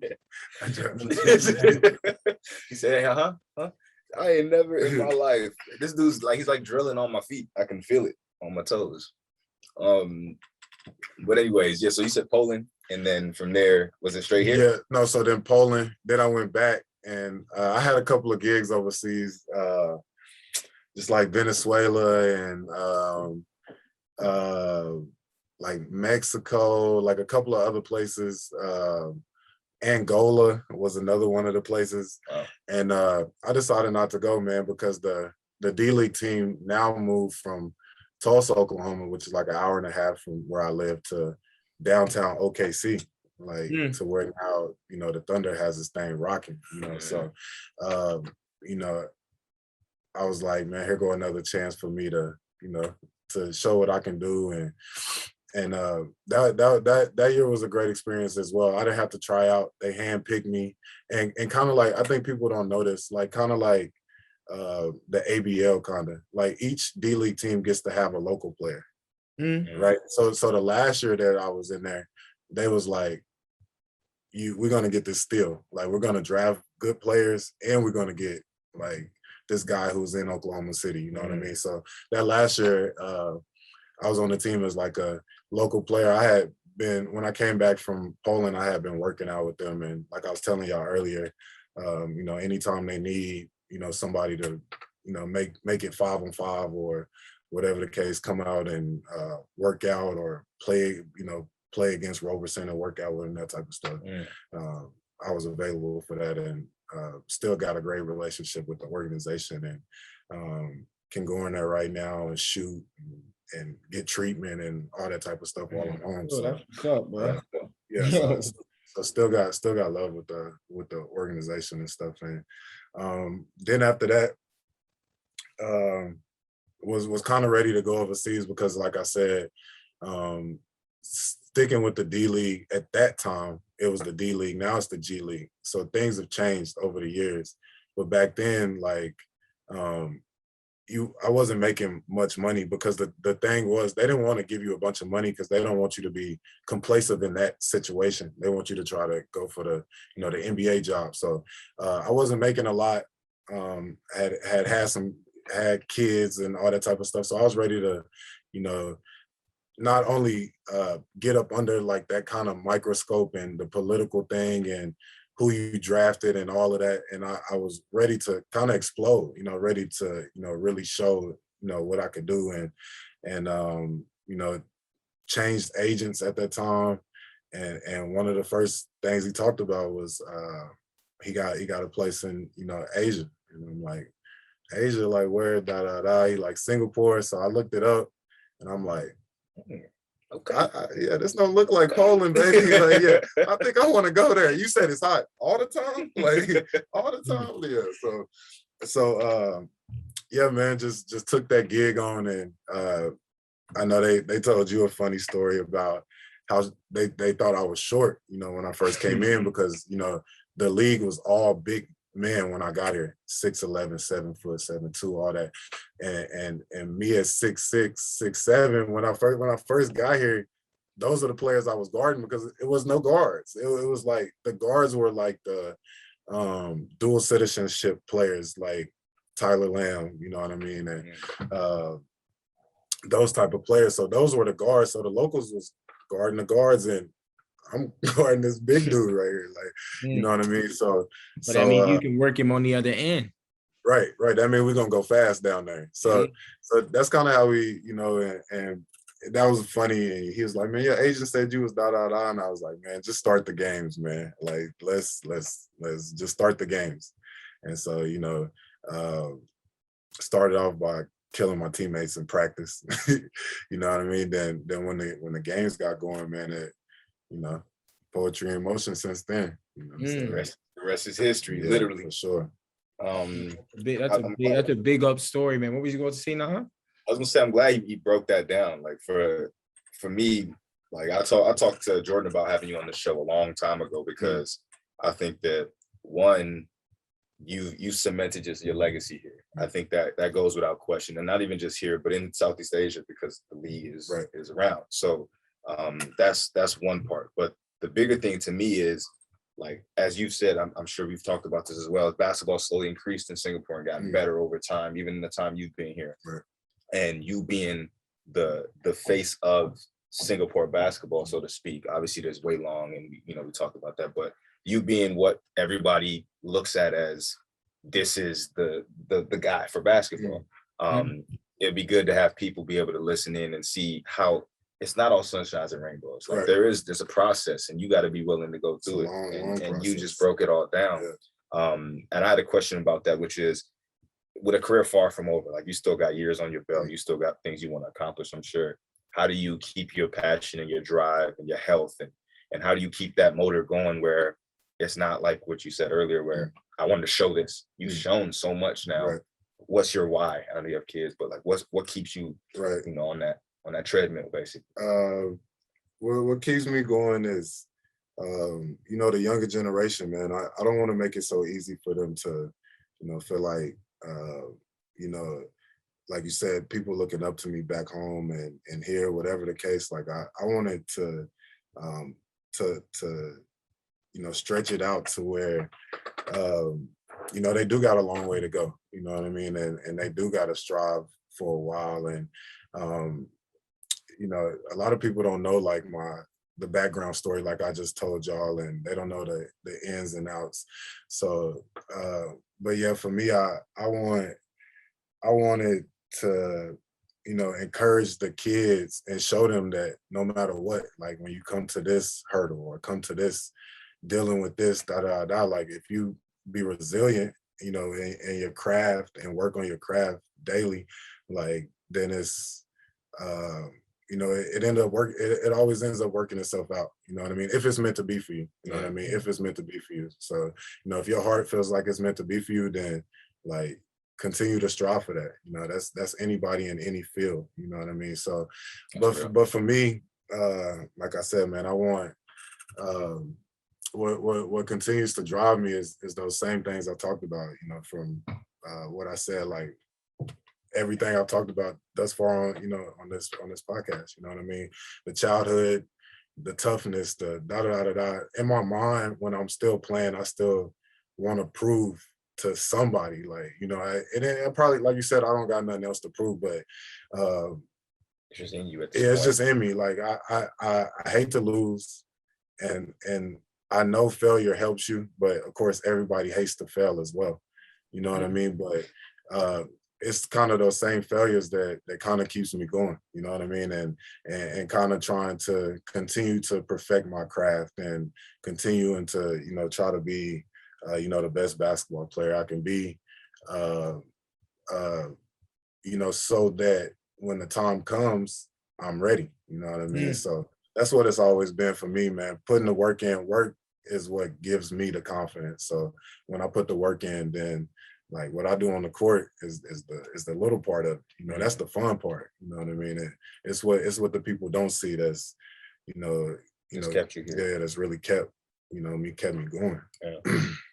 I mean, yo, that's real right there, man. I've always kind of, you know, when we do what we do, or hearing even your story, you know what I'm saying? I really want, like, you know, people to know that, like, I think this is really important still, like, you know, just to get a little serious for a second. Like, everyone doesn't have to get to the NBA, you know what I'm saying, to be successful in terms of playing basketball, you know what I'm saying? And I want kids from where you from, kids from here in Canada, America, because they don't know, some people don't really like go out to Asia and play ball. Yeah, I didn't know that. And you that know what I'm wasn't my saying? Yeah, goal. like, That so I wasn't want my them. goal. I want them to be like, okay, like if I can't get to this, that doesn't mean like, you know, you're a failure. You can go and be successful. Yeah. You can go play somewhere else and go play ball somewhere in Asia, go play ball somewhere in Africa, go play ball, you know what I'm saying? Like, and then don't measure, oh, it's just NBA and millions of dollars to be successful. If you want to be a basketball player and that's what makes you happy, then go be a basketball player. You know what I'm saying? And that should be the success. Oh, I went and I've played basketball in Asia. Doesn't matter if I'm making, say, this amount, X amount of money. You know what I'm saying? You're going and doing something that you love. You know, and I just want people to know that, like, you did that. You went through the whole grind. You went through that whole thing and went and made a career out of yourself in Asia. You see what I'm saying? So I respect that. You know what I'm saying? I want people to know. And yeah, like I mean, it's a wonderful thing for me too, just to hear that.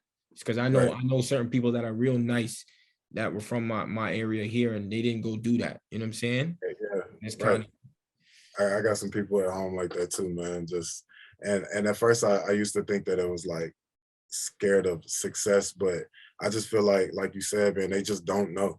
They just don't know. Like, they don't know what's on the other side of that plane trip. You know what I mean? And when I first got here, I was like, my God, like, Jesus, like what am I doing? Like, NBA, what? Like, no, like, and like I said, that's a good point, man, because people ask me all the time, still now, you know what I mean? Like, you should try out, yeah, you should da, and I'm like, man, like I'm good, man. Like I got a situation to where, like, you know, like you talked about before, like being a part of something that's building, you know what I mean? Being a part of something that's becoming something in another country, like, you know, so yeah, man, like, you know, all the kids anywhere, you know, around the world, man, like it's definitely a way, you know what I mean? And it's definitely a blessing to get over here and shed light on, you know, the cultures and the relationships and you know, beyond basketball, you know what I mean? And I've accomplished a lot on the court, but like the relationships that I've built over here is even more of a bigger accomplishment than that. You know what I mean? So that's what's up. I mean, I want to dive into a bit more things, but like we had a little thing where we have a thing in our podcast that we want to change up a bit. Not really change up. We're going to do something called, you know, point for point. You know what I'm saying? We got a little game, a little point for point game, point for point show. Lean forward. He said a game. You know what I'm saying? So I got a little, I suggested that we kind of get something, do something, lighten up the mood a lot. And we like the idea and we're going to do this. So, I don't know if you want to do it now, Navin, or you want to get more questions. Or how are we doing on time, by the way? I don't have it in front of me. Yeah, we're about like an hour and 38 minutes in. Okay. But I started it a bit earlier, right? So we should be all right. All right, let's go ahead. Let's all right. So just to I'm trying to I guess you can explain to the point system and the rules as well. Okay. So correct me if I'm wrong. So basically how we figured it out is the first question is going to be like a jump ball. And as soon as he asks it, whoever answers it first is now going to get to answer the actual first question of the game first. So you get to go first. That means you always get a chance to get the point first. Right. Just for that first question. If you don't get it and I go after you, I get to steal that question and I'll get 2 points. So that means so you get the benefit of going first and get the point, but then if two. We said 1 and 2. If you steal, it's a 3. Oh yeah, 1 and 2. Yeah, 1 and 2. Yeah, 1 and 2. And the reason why is that the person that's first always gets the benefit of getting the question right away and getting the answer, and it's always going to flip. So if you go first the first time, the next question I'll go first, and you'll always get a chance to kind of come back into the game if you can steal a couple points. So that's the gist of it, basically. I don't think it's much more. You know what I'm saying?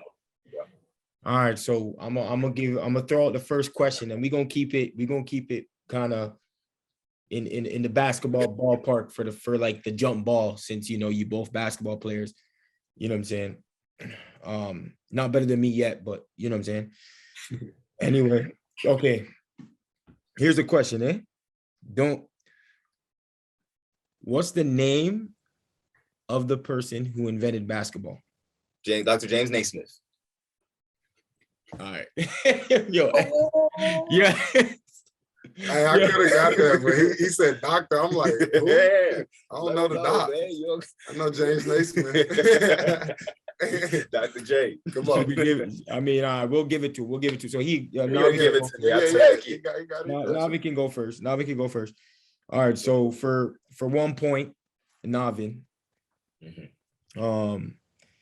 Okay, yeah, for 1 point, Navin. This is hard now. Okay, so I don't know if it's hard, but I don't even know if you're gonna get it. But you should get it though, X. I'm telling you right now. All right. Go ahead, bro. Are you ready? First question. How many club MVPs does X have? Like for the club MVP? Singapore. Like for the league here? No, Singapore club MVPs. So for Singapore Slingers, just Singapore Slingers. Not the MVP of the league. Huh? Oh, there's like a club MVP for like while you're on the team? Is that what that means? Okay. So like season MVP for the team. Look at this. I'm gonna go with 5. You're wrong. All right. Get your X for the steal. Give him the answer. 4. Wrong. Let's go. How much was it? What? Go again. You again, nah. I thought no, it's dead. It's done. No, I get a second chance. Okay, all right. Till we get the point. Higher or lower? You get some hints. Right, ain't no hints. Guess it, bro. Guess it. Just guess it. I can say it now.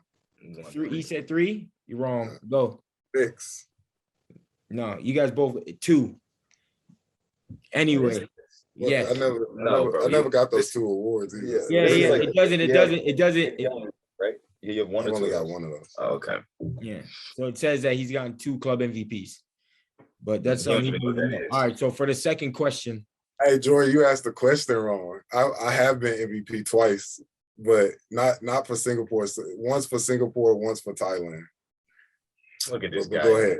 no. This is for Singapore. It wasn't for Thailand. Okay. You must have looked something else This up. was for Singapore. It wasn't for Thailand. But anyway, You good. so second question for you, X. What is Singapore's national animal? Lion. All right. That's 1 point for X. That was light. Yes, it was. I mean, we gonna go slowly. All right. So 1 This point man for gave me a X. wrong question for mine. He gonna give him. What is it now? It's 2-1, Navin? No, 1-0. 1-0. You 1-0. All right. So Navin's question. What's the national food of Singapore? National food of Singapore is. I can't believe. Oh my God. It's one of two things, How but dare you? I mean, chicken rice. Correct. 1-1. There. Right. I was thinking of nasi lemak, but I think that's better in Malaysia. So yeah, All chicken right. rice. I was Okay. debating between the two. You know? So now this one is. 1-1. I mean, this one. So now this is for you. So it's a yes or no. So it's like if you don't get it, Navin's gonna get it. So you better get it. See what I'm saying? All right. Could you get fined for not flushing the toilet in Singapore? Could you get fined for not flushing the toilet in Singapore? Yes. Correct. That's 1 point for X. So I'll just give you there's an actual law against it if you're not leaving without. I think he's giving you 50-50s. Hold on. True or false. Yeah. Take this in. There's an actual law against it. If you're caught leaving without flushing the toilet, you're looking at a fine of about $150. I mean, it's a fine country though, ain't it? They're gonna fine you for everything. There's a fine right now that if you don't put your tray away after eating, it's like $300. That's what the coach was saying. Oh, I didn't. Yeah, he was. Remember we ate together. Yeah. It's $300 if you don't put your tray away. They don't. So, all right, man. Go ahead and ask me how to spell. 2-1 for X. All right. For you now, Nava. What's Singapore's main sport? What do you mean by main sport? Like most played? No, just what's their main sport? That's as much as I can give. That's as much as I can give you. This dude is just digging in the pile of shitty questions for me, ain't it? What does main mean? I'm asking you to clarify. I mean, is there a shot clock? Yeah, it should be badminton. You No. said badminton. Huh? I'm gonna say football. Soccer. Yeah. Correct. So that's 2 for him, yo. That's 4-1 for X. What do you? This guy's. Go ahead, man. Go ahead. X. Go ahead. X. All right. So 4-1 for X. I can't wait till I get to write the questions. All right. So now this is just more broader now. Second most popular sport in the world. Second most popular sport in the world.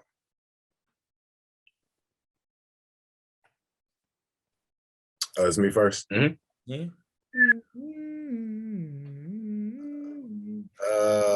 Second most popular sport in the world is football again. Wrong. Navin. Second most popular sport in the world. I'm gonna go with basketball. Wrong. Go X. You're going. I got my next guess. I got my next guess already. Tennis. Wrong. Second most popular sport in the world, and cricket. I got it right. 6-3. Good shit. What do you mean 6-3? What's the score? It's 6-3. It was I mean it was 4-1. It was just a 4-1. It was 4-1, so 4-3 now. 4-3. Yeah, giving us both double. I told you, man. Because you got the steal. You got the steal, so that's 2 points. Yeah, watch this guy. All right. So now this is for you, on now. All right. Yeah. You should be able to get this. Who has the most points scored in Arizona State University history? So the most total points scored in university, Arizona State University. Oh, he put it on you right there. Sheesh. Put it on him. That's a good one. I'm gonna go with I thought you should know this. Eddie House. Correcto. Come on. Come on. That boy. Ooh, this ain't just all forehead. All right, There's some that's brother. 5-4. That's 5-4. So wait, hold on. but he wasn't there long He enough. went there, though. That's But 5-4. yeah, That's 5-4. That's 5-4. No, it's 4-4. I'm gonna get a 4. 4-4. Wait, I'm gonna that's get a point 1 point. first. 4. Okay, 4-4. That's 1 point. All right, so now I'm gonna go back to that if it's tied. All right, because there's another one on top of that. So now for you, X, you should get this, huh? How many 3-point shots has Shaquille O'Neal made in his career?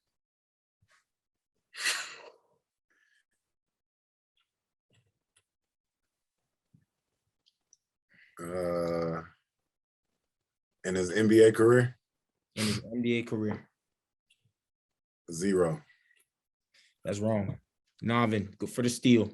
4-4. 1. Correcto. 6-4. Oh my God. And he banged that. He banked it. I remember seeing the video. He banked it. All right.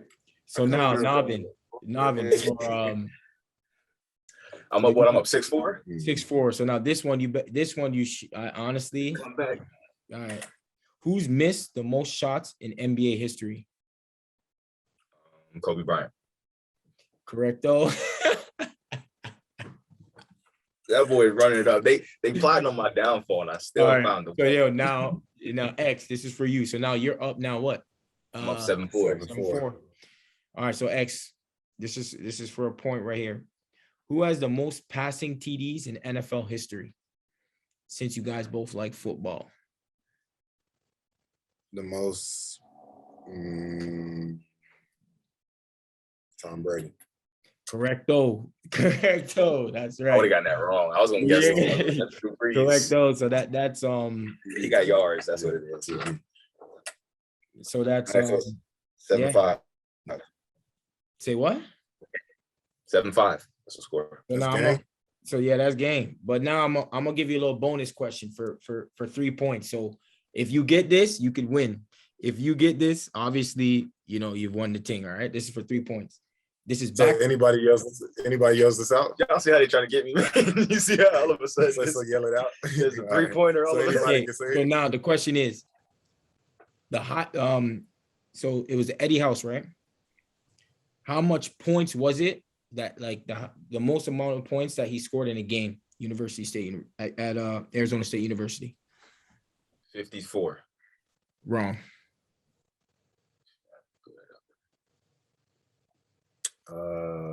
44. That's wrong. 52. And that's wrong. X. 50. That's wrong. You guys are both going wrong. Now I'm gonna give you guys, it's higher than 55. So I'm gonna go back. We're just yelling it out. It's higher than 55. Was it my turn? Go ahead. Your turn now. So I said 54. 52. Okay, so he says higher than 55. Let's go with 57. No. 60. No. 58. 58? No.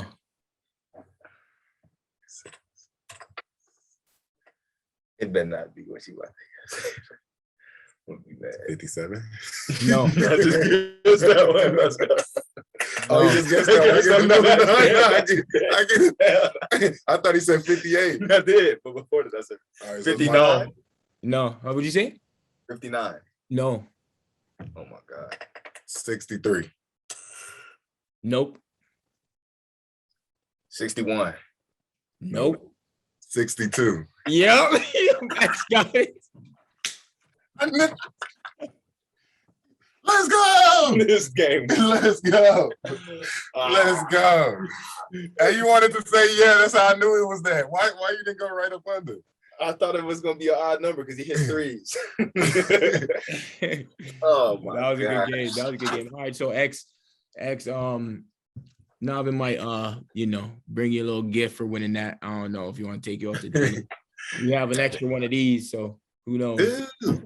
Yeah, we're trying to get your hands on one. Yeah, let me get one of those. I got you. That's our sponsor, June. Shout out to Thomas Beatty and June, the whole June movement.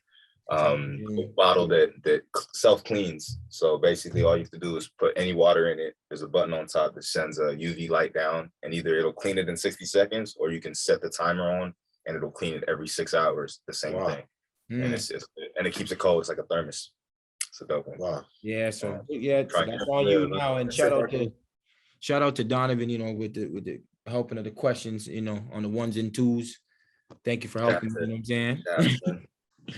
All right, there's one that I really want to test, just so we don't go too far on the time. But as you see, I have sports, life, and legacy, and for you moving on and doing different things, you've been pivotal for Singapore. So what would be your message for Singapore, just as your experience here from coming as a guy trying to step into his own and then leaving as a guy that's solidified something, and then also what's your message for Singapore basketball and players that will be watching this, and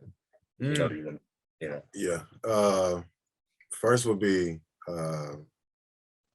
man, thank you. The appreciation is the first thing I would have to do, because like I said at the time, I feel like we kind of both was looking for something, looking to elevate. They were looking to kind of take the basketball here, a couple steps further. And I was looking to, show my face and show my game on a big scale, on a big stage. So, like I said, the first thing would be appreciation, because that's, just bringing me in and embracing me, through the good and the bad. I was like 50-something% from the free throw line my first year. So, through the good and the bad, like I mean that. So yeah, that's one thing.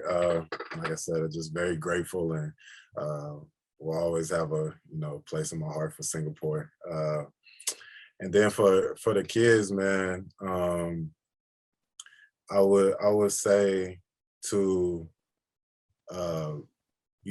enjoy the game of basketball, and embrace the journey and enjoy the small things. Like when I talk about my childhood and stuff like that, like those are the things that made me like play like this. You know what I mean? So kind of take everything with a grain of salt and fall in love with the game. I think a lot of times,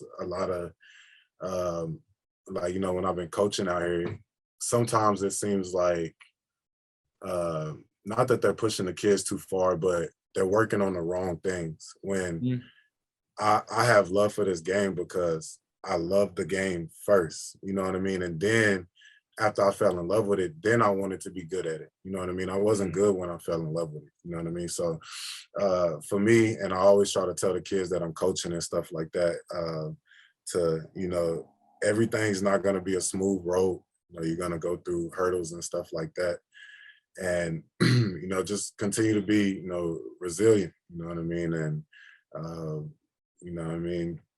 and have some type of demeanor about yourself. I'm not saying everyone has to play with the type of aggression and passion that I play with, you know what I mean? But, have some type of passion about it, have some type of passion and have some, but like I said, that comes from, starting with the youth, kids just loving the game. And what I was saying about them coaching is, they're trying to teach the crossover step back to the 6-year-olds, when right now they should just be enjoy dribbling the ball. Yeah. Kicking the ball. I don't care, but enjoying being in the gym. You know what I mean? That's so yeah, just embracing the journey, man. And that's probably it, man. That's probably it. Like I said, it says a lot. Yeah, this is second home to me, man. And I appreciate everybody that embraced my son when he was here. I appreciate the organization, all the players, all that type of stuff. MJ for sure. We became really close over the years, so those are relationships that I cherish forever. You know what I mean? So, and continue to check up on forever. So as far and as well as y'all too. You know what I mean? Me and Navin, and we kind of, that's just kind of how it goes though. That's kind of how it is. Like, you know, bumping heads and all that type of stuff. I might take it some way one day, but then the next day I'm kind of like, well, where you at with that? Like bring that back over here. Like I want some more of that. You know, so just those type of relationships and stuff, man. I've really been blessed to have and been blessed to meet, really genuine, nice people. You know what I mean? And, one more thing I do want to say to the kids is I know a lot of kids have like ambitions to, play in the States and those type of things. Like, I think the kids here don't really understand the work that's being put into those players that's in the States. And I'm just talking about, Singapore. Like, I think that you don't just wake up and be good. like LeBron didn't, none of them did. Kobe didn't, none of them woke up and just was good. There was something in between there that we didn't get to see, but they turned into this. Everybody know what that is. That's working hard. That's putting work in, and that's even though you're tired, giving extra. You know what I mean? And one thing that I don't mind sharing, is my career is kind of up there in age now. So one thing for me is I always try to like do just a little bit more extra than like practice or than my teammates was doing. So if we were running, then when I get home, I go down in the basement of my apartment and do a little bit of extra. You know what I mean? So and that's always seemed to come out true and come out in the light. You know what I mean? And 2019. Game 5 of the finals, the day before I was so nervous. Like just like we had waited 16 days and was so ready to play, and we lost the other 2 finals, was, you know what I mean? So ready to get out there and play, and talking to my big brother, and he was like, what's gotten you to this? He asked, I'm telling him like, I can't wait to play tomorrow. He's like, man, you need to calm down. Like that. And he's like, what's got you this far? And I said a couple of wrong answers, but he was like, the work that you put in. Yeah, he was like, the work that you put in. He was like, and that kind of covers up for the nervousness, you know what I mean? The confidence that you build outside the gym. So he was like, go run 2 miles right now and watch what you do to him tomorrow.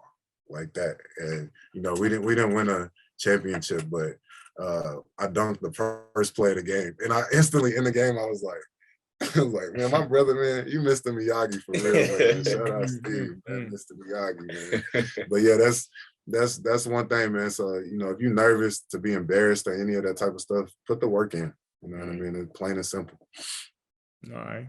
Hey man, that's a lesson I think that anybody in any field can take, right? Like that's something that I'm sure that when you're done playing sports, like my dad talks about all the time, like how he lives life was learned through sports. Yeah. Like that's just how he is now, and it was honed in and consistently practiced and failed, and through sports, and now it's a way of life. So if you're listening to this, he's not just talking if you're a basketball player. He's not just talking about if you're in some sport. It's about how you go through life, for sure. Yeah, for sure. That's a fact. That's a fact. You got anything else over there, masked man? It's been a good conversation. I mean, I don't know, our thing is called Singapore Point of View, and we all know you've been here for 7 years now, and I don't know, when you first got here, what was your view, and what did you think about Singapore at that time and what it is now? So I would just want you to let me know, or let us know, because this is obviously the first time we having this conversation. What is that, what's your view and what's your on Singapore, as a whole, now that you've been in here for about 7 years? Could have been different from before, but right. Obviously when you came from Oklahoma and your agent said Singapore and you're like, all right, then you came here and you're like, what was your first thing then and what is it now? You know what I mean? I think that'd be a better question. Like, what was it then and what is it now? You know what I'm saying? Your view. I'm not gonna lie, man. It's really no different, man. And you know, you being in the States and you living in the States, you kind of understand like this is paradise. this is and it's always been that for me, man. And it's one of those things to where you know, you're safe here. So like like you can kind of put your guard down. Not really, but in a sense you can put your guard down compared to like the US. So I think I don't know, when I first got here, you know, I just kind of, I don't know, I still couldn't believe it. Like I still couldn't believe it. Like it took me a while, bro. It took me a while. Even going to the different countries around the ABL, it took me a while to. It actually took like maybe like 4 years, and one time I was flying home, like realizing like what I've just done and those type of things. So I ain't gonna lie, man. From then and now is no different, man. It's a beautiful place, and I think that sports is on the rise, and I don't think that I've seen that. You know what I mean? So, like I said, man, I've embraced everything. I've embraced every relationship, everything since I've been here. But it was beautiful then. It's beautiful now. That's real. Your show is a paradise. That's for sure. The safety is one of one. I think what I do miss about the States, and maybe you can speak on this too, is like the unpredictability of a day. Like sometimes you never know what you might end up going and seeing and doing, where sometimes here you can get into a little consistent thing, which is good on one side, especially if you're trying to be a great basketball player. Consistent scheduling is huge. But then on the fun, enjoying side, it's like sometimes you want something to just surprise you. Like, oh yeah, we all going to this here today. Like there's a concert and boom, we're going to that, like whatever. And I kind of miss that, but I think overall, it makes a lot of sense. See, I wasn't a people person before I got here. So like when I first got here, outside of OCBC Arena and where I live, like I was doing that. I wasn't going out meeting. Like I didn't go out here for like the first year and a half or 2 years that I was here. I think at the end of my second year, we lost in the finals, and we went out after that. Like before I went home, like I went out. But before that, I wasn't like going out or trying to meet nobody or nothing like that. But I think that's changed over time. Like even like I think that like I don't gotta be such a loner or whatever the case. Like, you know what I mean? Like, but at the crib you do kind of gotta watch who you're around, and everybody is, even some of my old friends are not themselves anymore. You know what I mean? So, but out here it's kind of it's a little different, man, and the relationships are genuine and are meaningful. You know what I mean? I say this all the time, and nothing against the US, but I have more meaningful, and I don't want to elaborate on that, but I have more meaningful relationships in Singapore. It's a good meaningful. And I ain't talking about like my mom and I'm talking about people outside of my immediate family. I have more meaningful relationships out here. I just feel like a country like this is there's always something to learn, and there's always somebody willing to give it to you, where in the US it's like crabs in the bucket, everybody's trying to get out. You don't think that's due to age?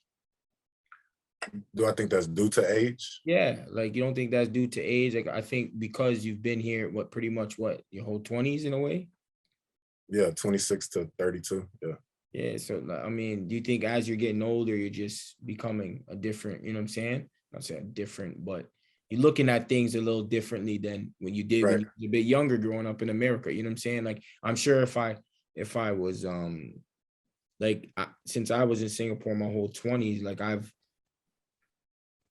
I don't know how I would have been if I was how could I put this? If I was in Singapore, say turned it around. Say I was in Singapore and then I moved to Canada, then I'll be like, oh, Canada is like this. You know what I'm saying? Like because I was a bit older. You know what I'm saying? A bit more mature. or whatever it is, you know what I'm saying? But like, you wouldn't say that's due to your age, like you getting older and get more mature and just knowing, I definitely think age got a lot. Probably got majority to do with it. You know what I mean? Just my whole thought process, it changes per year. You know what I mean? Like as I get older. So yeah, I think it has something to do with age as well. You think, Nav, or what? Or you don't agree? I personally feel like just because Singapore is so small, it's you're 1 degree away from just being in contact with somebody that can help you and learn or do something that you need to get done. Whereas in the States, everything's so spread out that like you said, it's crabs in a barrel in the sense where people ain't even trying to do it. They just like, they're holding on to their resources. They don't know when they're gonna get another one. Here, it's like you randomly come across somebody that is doing this and you learn something about this, and next thing you know, you know, it's just so easy. And the expat.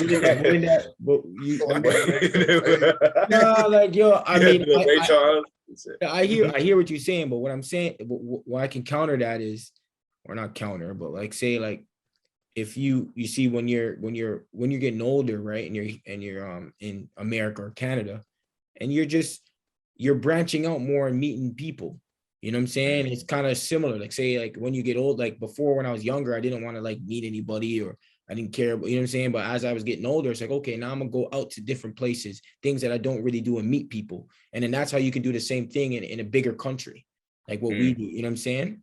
It's definitely so I feel like it's the same kind of thing, just depending on what you do. And as you get older and you realize that relationships are important and networking is important, then you're going to be doing more of those things to meet those type of people. Yeah, I agree with you. I agree with all of that. There's nothing you said that I disagree with. I think it's just easier here. That's all it is. Whereas, like you both said, you guys were kind of reclusive when you first came here. Yeah. But this place inherently just made you not that way. You know, and then over time you realize that like, oh, like this is actually beneficial to me. I can actually learn from doing this, that, and the other. And now you brought it back to Canada. But in Canada, like nothing is forcing you to be that way. Here, just by doing normal stuff, you end up meeting people with all these different backgrounds, and you're like, shit, I didn't expect it. I still ain't going out looking for new friends, but I'm saying the people that I've come across. That you just happen to stumble upon, or you know, a different country, and just end up talking to this guy at this place, or you know, just being different places, and you know, some of the sponsors of the Slingers and stuff like that. Just meeting different people and, you know, getting their aspect on you know, business and financial thing, all that type of stuff. So yeah, I mean, I don't know, man. I feel like maybe it's a bit of both. If I didn't go to Singapore, maybe I would have eventually been like that. You know, I don't know, because you know what I'm saying, because I never really got to experience it. But yeah, you make a good point. Yeah. So what else you got, man? What is it? That's it, man. I feel like we covered everything that I really wanted to touch on. Like from top to bottom, it was really everything that I needed to hear from X. And I think that the people, when they do see this and we do put it out, are going to see a side of you that maybe they haven't been able to see, or hear stories from you that they haven't been able to see, which is my goal. Is before, you know, anything switches up around here, your story is told, because it's a fascinating one. I think it's one that's a part of the basketball story in Singapore now too. So yeah, it's gotta be, man. It's gotta be. It's part of the history now in its own way. That was the goal, and I think we did that. So if you have anything else, it's on you. Oh man, I feel you just got to be proud of yourself, man. You know what I'm saying? And like Donovan always tells me. But see that you coming from a friend. I'm fucking with you now. He's a humble dude, but you know how you are with your homies. Yeah. I'll throw an accolade or two on Nava every once in a while. Like in practice. Boy, it's the whole league. Everybody fouls. This ain't just you. This ain't just coach. Everybody. Welcome you see them points? Yeah. Real talk. That's what's up, man. Nah, man. I'm proud, man. You know what I'm saying? Another black man doing this thing. You know, doing something similar that I did out there too, which is dope. You know what I'm saying? So I appreciate you, and I salute you for what you did. You know what I'm saying? Yes, sir.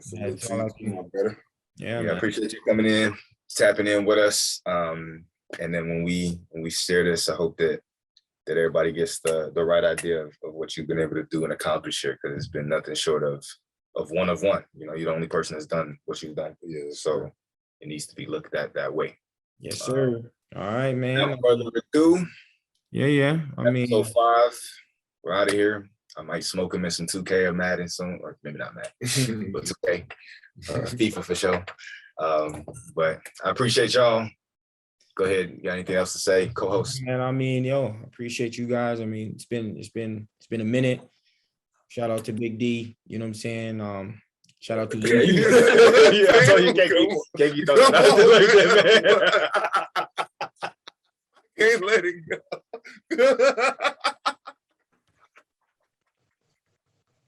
Come on, bro. Hey, man. You hold on. You know who I'm talking about, man. Just hey, what? yeah. Thank you, all right, man. Thanks, Donovan, for you know what I'm saying. The work you put in. Alicia on the 1s and 2s. Oh, the Singapore Point of View logo and everything. Yeah. All that is we appreciate everybody, and we'll be back soon with some more episodes, some good ones too. We got some good guests we got coming on in the next month. We're gonna probably knock off a few of them, 3, 4, and those will be exciting too. You know what I'm saying? But respect X, you done know. I wish you all the best, brother. Respect. You know what I'm saying? Yeah. And that's it. And that just about does it for us here at the Singapore Point of View.